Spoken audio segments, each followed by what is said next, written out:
नमस्कार दोस्तों, स्वागत है आपका आपके अपने यूट्यूब चैनल में। दोस्तों, डीएलएड थर्ड सेमेस्टर का शैक्षिक मूल्यांकन क्रियात्मक शोध एवं नवाचार का पहला वीडियो है, जो कि अति लघुत्तरीय प्रश्न है। पहला प्रश्न है, परीक्षण क्या है? तो परीक्षण वह वस्तुनिष्ठ एवं मानकीकृत साधन है जिसके द्वारा संपूर्ण मानव व्यवहार के विभिन्न पक्षों संबंधी योग्यताओं का मात्रात्मक एवं गुणात्मक अध्ययन किया जाता है।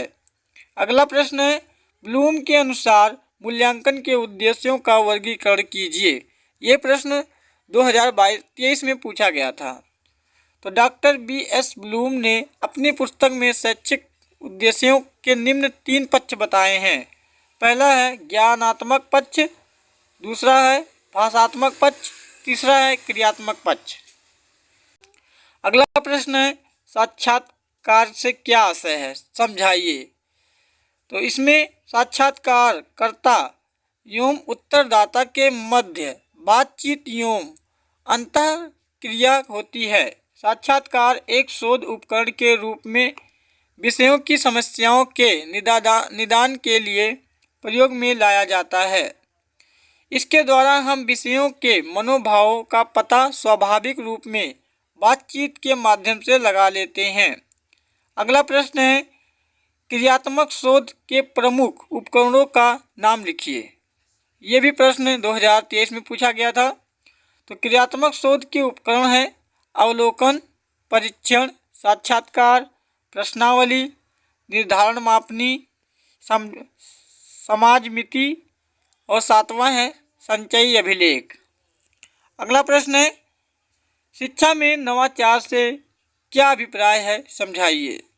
तो नवाचार वह परिवर्तन है जो पूर्व स्थिति विधियों और पदार्थों आदि में नवीनता का संचार करे। सामुदायिक सहभागिता से क्या तात्पर्य है?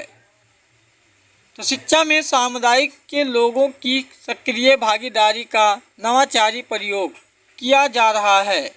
अब शिक्षा व्यवस्था के संचालन का दायित्व केवल सरकार पर न होकर समुदाय के लोगों पर डालकर नवाचार किया जा रहा है। अगला प्रश्न है, शैक्षिक मापन के कितने स्तर होते हैं? तो शैक्षिक मापन के मुख्य रूप से 4 स्तर हैं। पहला शाब्दिक स्तर, दूसरा क्रमित स्तर, तीसरा अंतराल स्तर और चौथा है अनुपात स्तर। अगला प्रश्न, क्रियात्मक शोध से आप क्या समझते हैं? तो क्रियात्मक शोध वह प्रक्रिया है जिसके द्वारा व्यवहारिक कार्यकर्ता वैज्ञानिक ढंग से अपनी समस्याओं का अध्ययन, अपने निर्णय और क्रियाओं में निर्देशन, सुधार और मूल्यांकन करते हैं। अगला प्रश्न है, क्रियात्मक शोध से क्या तात्पर्य है? तो क्रियात्मक शोध से तात्पर्य उस व्यवहारिक शोध से है जिससे विद्यालय में संबंधित लोगों द्वारा अनुभव की जाने वाली समस्याओं के वैज्ञानिक ढंग से हल करने का प्रयास स्वयं उनके द्वारा ही किया जाता है। अगला प्रश्न है, विश्वसनीयता किसे कहते हैं? ये प्रश्न 2023 एवं 2018 में पूछा गया था। तो विश्वसनीयता हेडिंग डालेंगे, अच्छा परीक्षण विश्वसनीय होना चाहिए, अर्थात जिस पर विश्वास किया जा सके। विश्वसनीयता से तात्पर्य ऐसी परीक्षा से है जिसको बार बार प्रशासित करने पर समान निष्कर्ष प्राप्त होगा। अर्थात यदि किसी परीक्षण के परिणाम पुनः परीक्षण के पश्चात समान परिस्थितियों में एक समान बने रहते हैं तो उस परीक्षा को विश्वसनीयता कहा जाता है। अगला प्रश्न है, दक्षता आधारित मूल्यांकन से आप क्या समझते हैं? ये प्रश्न भी 2023 और 2018 में पूछा गया था। तो हम लोग हेडिंग डालेंगे, दक्षता आधारित मूल्यांकन। प्राथमिक स्तर पर छात्र छात्राओं की अधिगम प्रक्रिया का निर्माण सतत रूप में होता रहता है। इसके लिए दक्षता आधारित मूल्यांकन का प्रयोग किया जाता है। इसके अनुसार छात्रों द्वारा सीखे गए रचनात्मक कौशल का आकलन होता है। आधारित मूल्यांकन से तात्पर्य है कि छात्रों की दक्षता पर आधारित न्यूनतम अधिगम जांच विश्लेषण करना, जिससे छात्रों की दक्षता ग्रहता को सुनिश्चित किया जा सके। अगला प्रश्न है, मापन क्या है? तो मापन मूल्यांकन का वह भाग है जो प्रतिशत, मात्रा, अंकों, माध्यांक तथा मध्यमान द्वारा प्रदर्शित किया जाता है। अगला प्रश्न है, यदि मापन के सारे यंत्र तथा साधन इस संसार से लुप्त कर दिए जाएं तो आधुनिक सभ्यता बालू की दीवार की तरह ढह जाएगी। यह कथन किसका है? यह कथन रास जी का है। अगला प्रश्न है, मापन में यह पता चलता है कि कोई वस्तु कितनी है, जबकि मूल्यांकन यह बताता है कि वस्तु कितनी अच्छी है। यह कथन किसका है? रेमर्स व गेज का है। अगला प्रश्न, मापन का प्रमुख तत्व क्या है? तो वह वस्तु, प्राणी अथवा क्रिया जिसकी किसी विशेषता का मापन होता है। अगला प्रश्न है, जिसके द्वारा व्यक्ति की विभिन्न योग्यताओं का मापन, उसके व्यक्तित्व एवं रुचियों का अध्ययन किया जाता है, वह क्या कहलाता है? तो वह मूल्यांकन कहलाता है। अगला प्रश्न है, फॉर्मेटिव यानी कि रचनात्मक मूल्यांकन क्या है? तो रचनात्मक मूल्यांकन वह मूल्यांकन है जिसके द्वारा छात्रों के प्रारंभिक ज्ञान का मूल्यांकन होता है। अगला प्रश्न है, मूल्यांकन का मुख्य उद्देश्य क्या है? तो मूल्यांकन का मुख्य उद्देश्य विद्यालय, कक्षा और स्वयं छात्रों द्वारा निर्धारित किए गए शैक्षिक लक्ष्यों की प्राप्ति में छात्र की प्रगति की जांच करना। अगला प्रश्न है, मापन तथा मूल्यांकन में मुख्य अंतर क्या है? तो मापन एक सामान्य शब्द जबकि मूल्यांकन एक तकनीकी शब्द है। अगला प्रश्न है, परीक्षण का क्षेत्र कैसा होता है? तो परीक्षण का जो क्षेत्र होता है वह संकुचित होता है। अगला प्रश्न है, ऐसा परीक्षण जो बार बार प्रयोग करने पर एक औसत जैसा परिणाम दिखाई देता है वह कहलाता है, तो वह विश्वसनीयता कहलाता है। अगला प्रश्न है, सतत मूल्यांकन क्या है? तो सतत मूल्यांकन वह मूल्यांकन है जिसके अंतर्गत छात्रों के शैक्षिक कौशलों की जांच प्रति माह या तिथिवार की जाती है। यह निरंतर चलने वाली प्रक्रिया है। अगला प्रश्न है, निरंतर मूल्यांकन योजना किसे कहते हैं? तो जो सतत मूल्यांकन को ही निरंतर मूल्यांकन कहा जाता है। अगला प्रश्न है, व्यापक मूल्यांकन का क्या अर्थ है? तो बालक के अधिगम को किसी न किसी रूप में प्रभावी करने वाले स्थूल, सूक्ष्म, प्रत्यक्ष, अप्रत्यक्ष, ज्ञात, अज्ञात अनेक पक्ष हैं जिनका मूल्यांकन करना व्यापक मूल्यांकन कहलाता है। अगला प्रश्न है, व्यापक मूल्यांकन के विभिन्न पक्ष कौन कौन से हैं? तो व्यापक मूल्यांकन के 3 पक्ष हैं, संज्ञानात्मक पक्ष, दूसरा भावात्मक पक्ष, तीसरा है कौशलात्मक पक्ष। अगला प्रश्न है, सतत मूल्यांकन की विधियां कौन कौन सी हैं?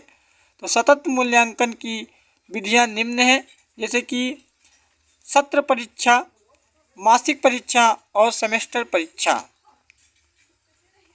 अगला प्रश्न है, मूल्यांकन के कितने पक्ष होते हैं?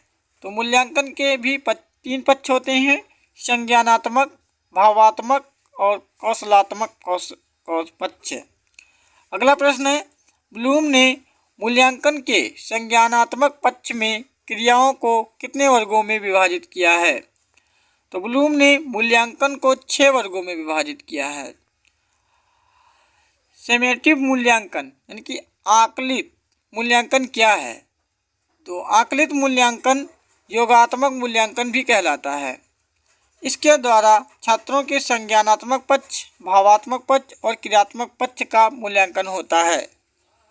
मूल्यांकन का क्या अर्थ है? तो मूल्यांकन एक क्रमिक प्रक्रिया है। यह संपूर्ण प्रणाली का एक अभिन्न अंग है और यह प्रशिक्षण तथ्यों से घनिष्ठ रूप से संबंधित है। अगला प्रश्न है, शैक्षिक मूल्यांकन की प्रक्रिया के महत्वपूर्ण बिंदु क्या हैं?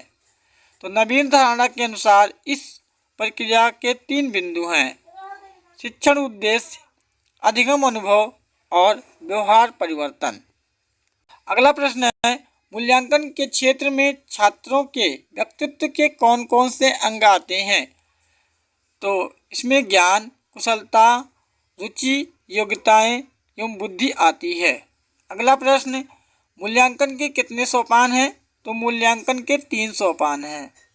मूल्यांकन की प्रशासनिक आवश्यकता किस कारण होती है? तो मूल्यांकन की प्रशासनिक आवश्यकता शैक्षिक स्तर की जांच करने के लिए होती है। अगला प्रश्न है, मूल्यांकन का शाब्दिक अर्थ बताइए। तो मूल्यांकन 2 शब्दों से मिलकर बना हुआ है।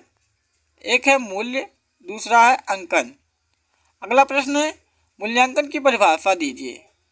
तो मूल्यांकन में व्यक्ति या समाज तथा दोनों की दृष्टि से जो अच्छा है अथवा वांछनीय है उसको मानकर चला जाता है। ये रेमस एंड गेज ने कहा था। अगला प्रश्न है, शैक्षिक मूल्यांकन की प्रक्रिया किस प्रकार होती है? तो डॉक्टर पटेल के अनुसार शैक्षिक मूल्यांकन की प्रक्रिया चतुर्मुखी होती है। अगला प्रश्न, मूल्यांकन को उपकरण व प्राविधि के उद्देश्य के अनुरूप कितने वर्गों में विभाजित किया है? तो इसको 4 वर्गों में विभाजित किया है। अगला प्रश्न है, मूल्यांकन का क्रियात्मक पक्ष क्या है? तो मूल्यांकन का क्रियात्मक पक्ष है स्वाभाविकरण करना। अगला प्रश्न, बोध क्या है? तो बोध किसी वस्तु की भाव को ग्रहण करने की योग्यता होती है। लिखित परीक्षा का मुख्य उद्देश्य क्या है? तो इसमें बच्चों को वर्णों की ठीक ठीक बनावट लिखना सिखाना होता है। लिखित अभिव्यक्ति की कोई एक उपयोगिता लिखिए। तो बालक पठित अंश या विषय वस्तु को भली प्रकार से समझ लेता है। अगला प्रश्न है, मौखिक अभिव्यक्ति के साधन क्या हैं? तो कहानी कथन, भाषण, कविता पाठ, विचार विमर्श आदि। अगला प्रश्न है, साक्षात्कार क्या है? जिसे कहते हैं इंटरव्यू। तो साक्षात्कार अनुसंधान की कोई प्रणाली नहीं है अपितु आंकड़े प्राप्त करने का एक प्रभावशाली साधन है। अगला प्रश्न है, इंटरव्यू प्रक्रिया का एक दोष बताइए। इससे आंकड़े एकत्रित करने में अपेक्षाकृत समय अधिक लगता है, अतः यह विधि व्यवहारिक नहीं है। अगला प्रश्न है, एक अच्छे परीक्षण का मुख्य गुण क्या होता है? तो अच्छे परीक्षण सप्रयोजन एवं उद्देश्यपूर्ण होते हैं। अगला प्रश्न, किसी भी अच्छे परीक्षण को किन कसौटियों में पाया जाता है? तो एक अच्छे परीक्षण को 2 प्रकार की कसौटियों में पाया जाता है। पहला है उत्तम परीक्षण की व्यवहारिक कसौटियाँ, दूसरा है उत्तम परीक्षण की तकनीकी कसौटियाँ। अगला प्रश्न है, उत्तम परीक्षण की व्यवहारिक कसौटियाँ कौन कौन सी हैं? तो ये हमारी निम्न है, जैसे कि उद्देश्यपूर्णता, व्यापकता और तीसरा है समय एवं कीमत। उत्तम परीक्षण की तकनीकी कसौटियाँ कौन कौन सी हैं?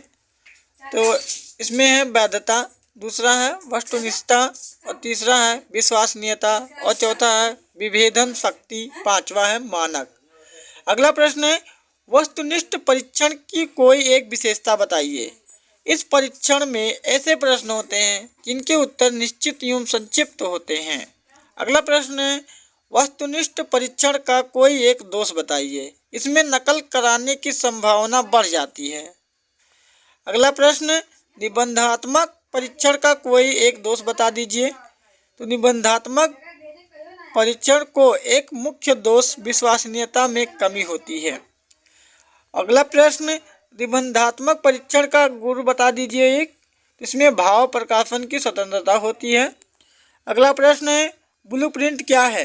तो पाठ्य सामग्री पर अंकों का विभाजन, प्राप्य उद्देश्यों पर बल का निर्धारण, प्रश्नों की संरचना संबंधी बिंदुओं पर तैयार की गई सारणियों के आधार पर प्रश्न रचना हेतु एक अलग सारणी तैयार की जाती है।